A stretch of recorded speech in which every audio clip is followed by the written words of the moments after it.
Hello everybody, it is Monday, May 20th. The reason I'm telling you that is this is the week that we're going to get the reveal on the new Xbox. It hasn't happened yet. That's why I will not exactly be talking about it today. But I do want to let you guys know we'll be doing some very comprehensive coverage on the 21st. We are going to have live coverage of the Xbox reveal with thoughts from many people at Rev3 Games and the larger Revision 3 team. The way to find that is go to youtube.com/Rev3Games. I'm going to be up there in Seattle. You can follow some of my impressions on Twitter. We're going to be doing some interviews and more stuff. That's going to be making it up on the site once we get it through the post-production. And also, be aware, we're doing a special Address the SESS this week. It's on Wednesday the 22nd at 7 p.m. Eastern. I'm going to be there. We'll be talking a lot about what we're finding out about Xbox and next-gen consoles as a whole. And my final little piece of housekeeping, forgive me for this, please check out Max Scoville's brand new show, Max Scoville's Study Hall. It's all about GTA 5 and maybe some of the additional learning you should do before you play the game at the end of the year. Okay. There we go. Going up to Seattle to find out finally what Microsoft has, because it makes it so much easier when you can talk about something because other people are talking about it officially. And with that, most likely the internet will blow up in memes and pictures. And of course, many places will use the term console wars. I don't know how many times I've had to say console wars in my career. I guess we like to over-dramatize it with war, because everyone loves war. It's so much fun. What it is it's called business, and it's called healthy competition. And I know that a lot of people out there get very passionate about the company, the console that they really get behind. And I would sometimes like to point out, when you get really frothy at the mouth, you realize you do become an unpaid cheerleader for a large multinational corporation that compensates its own employees quite nicely at the very top level. So something to consider when you're going out there on the internet. But more so, the idea that one console has to beat the other. I understand it's kind of fun and it's a game and you're aligned. It's like your college teams.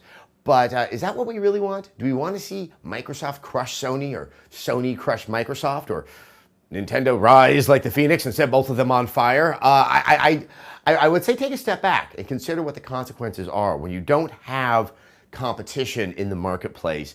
That tends to make whoever the winner is become complacent, become too stable, become also a little bit easier to exploit the consumer base that it's established, because it doesn't have to make a case for something that's lower price or a broader amount of content if they're the only ones out there. I don't think this is somehow going to negate all of the great excitement that people are going to have for these consoles, but it is important. I want to see Sony do well. I want to see Microsoft do well. And I already have a sense that when it comes to who do I like more, or who do I think is going to be successful, there's some uncertainty. I expect there'll be some very good things done by Microsoft and Sony, and some very unique things that are going to cause some problems and some road bumps along the way. I would just caution everyone to really kind of take it in. Don't just look at it from your perspective as Super Gamer 101, but also as, what is the business maneuver here? Is this going to help find that broad audience, which is essential for the survival of the company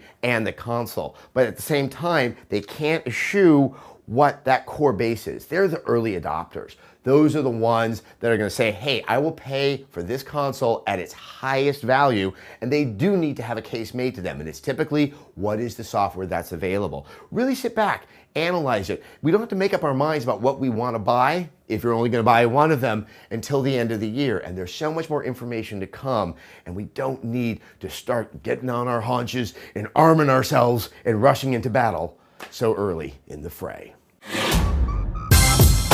All right, our question this week comes from the Jedi Revan. You know, a nice KOTOR reference. I'm always good on the KOTOR references. You think it's about Star Wars? You think?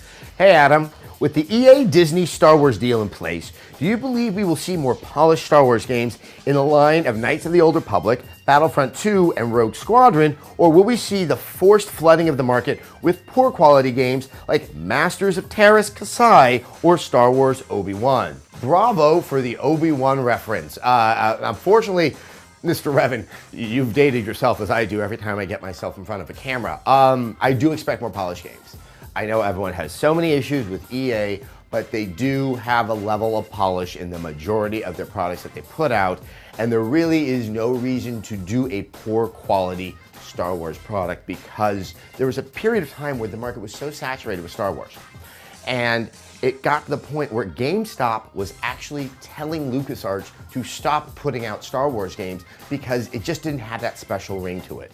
They clearly have probably paid a lot of money, although I've heard some rumors that they're going to be paying royalties on these games. And if that is the case, the games have to be good. The games have to sell, and there really is, for the most part, you know, good games, especially with the Star Wars license, will sell very, very well. My question is, what makes a good Star Wars game? Rogue Squadron's a great example. I think the games, X-Wing versus TIE Fighter, the ones that are kind of a slice of what you can do in the Star Wars universe, tend to work the best. The one exception is Knights of the Old Republic, and I think that's really because BioWare had such a wonderful, elegant RPG formula that you just put Star Wars on top of it and it really works. But it tends to be those smaller slices. Battlefront falls into that as well. With your examples of like Obi-Wan, those are the ones that are trying to tell a story.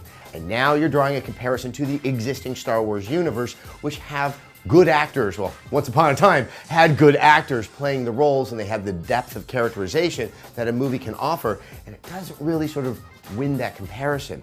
At the end of the day, though, it may not be the games that are going to decide whether or not we're going to have a successful Star Wars gaming experience. Those movies out of Disney, with J.J. Abrams directing the first one, if they don't pop, if they don't honor the legacy that all of us have invented in our head, are we going to want to be grabbing the games off the shelf?